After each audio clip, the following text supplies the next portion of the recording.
Здравствуйте! Всем доброго времени суток! Сегодня приглашаю вас на встречу с этим уникальным растением. Коровяк обыкновенный, многоцветковый, скиперовидный.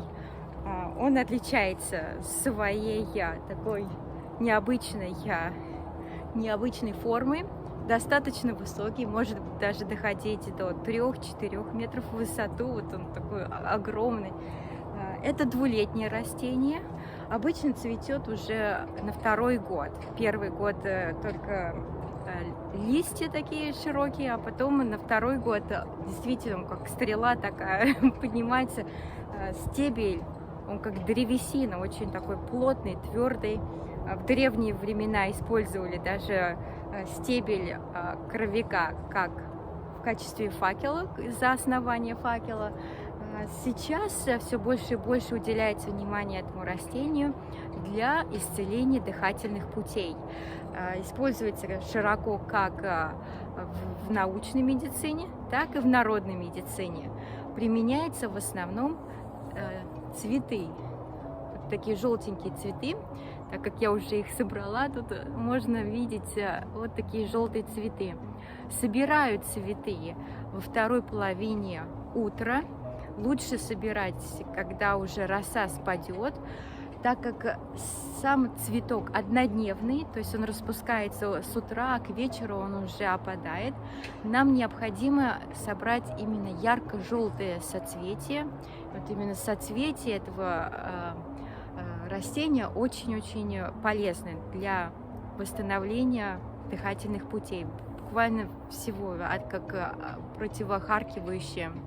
Если какие-то кашель, потом аллергия, противоопухолевые даже сейчас находят применение вот в химическом составе.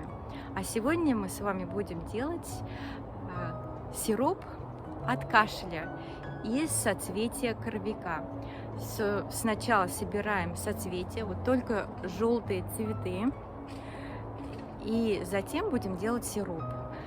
Сейчас самое время собирать цветы. Он цветет с июня почти по август месяц. И с одного растения можно собрать несколько цветов. И, как вы видите, он цветет как бы хаотично. Может и внизу стебля, и сверху. То есть, как бы, когда захочет, тогда начинает распускаться. Поэтому осторожно собираем цветы.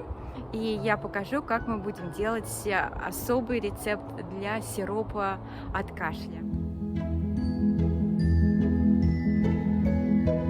После того, как мы собрали наши соцветия, собираем ярко-желтые соцветия, если уже они понурые, и если какие-то более оранжевые такие соцветия попали в нашу емкость, то их лучше перебрать и убрать, так как они бесполезны уже, в них нет никаких полезных свойств.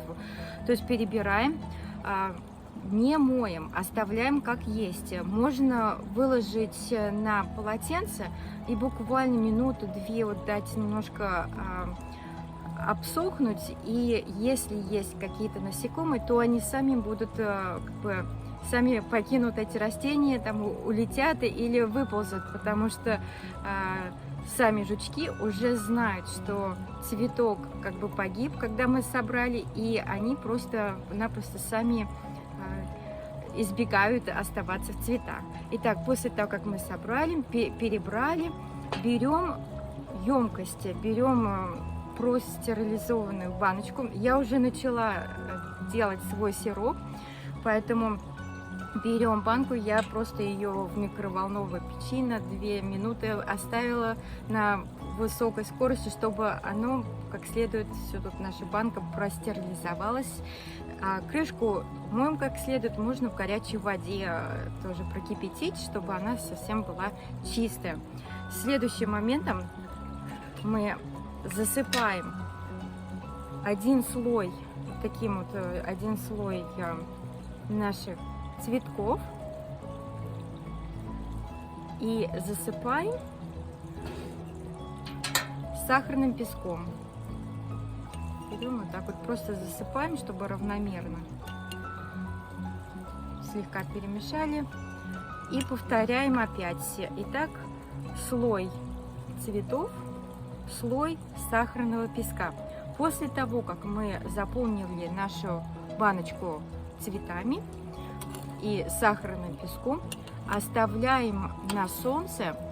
Вы можете на подоконнике оставить или на улице на солнце, если хорошая солнечная погода. И наш сироп будет формироваться от 2 до 3 недель. Получается такая жидкая, густая, темно-коричневая субстанция. Это и есть наш сироп.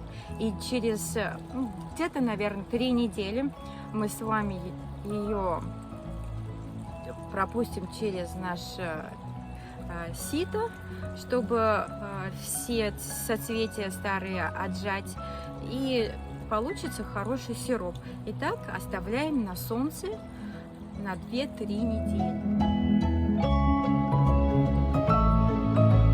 По истечении 3 недель, когда наш сироп полностью готов, отправляем наш сироп в темную стеклянную тару.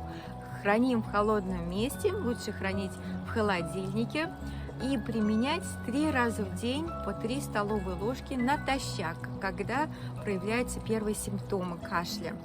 Если у вас возникают более серьезные осложнения и воспаления, обязательно консультируемся с врачом.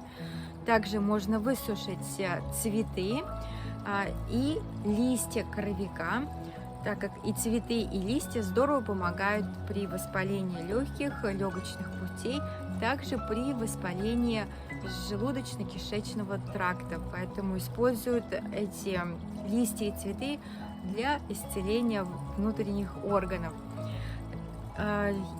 Еще одна уникальная особенность этого растения – это корень коровика.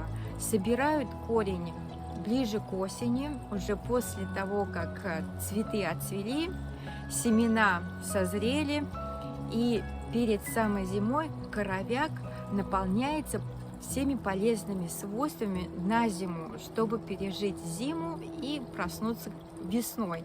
И в момент, когда коровяк собрал все вот эти полезные элементы, выкапывают корень, моют, сушат и делают отвары, настойки. Можно перемолоть, сделать вместе с кофе такой отвар.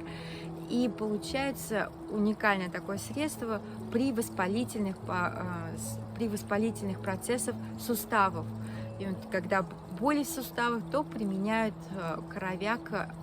корень коровика для таких вот лечебных. Полезное, уникальное растение привлекает своей такой громадной высотой, как стрела такая летит вверх, очень полезная при всевозможных воспалительных процессах. Мы с благодарностью принимаем дары от коровика, делаем сиропы, сушим листья, цветы, и уже ближе к осени можно собрать корневую систему. А я благодарю вас всех за внимание, желаю всем здоровья, счастья и благополучия. До новых встреч, друзья! До свидания!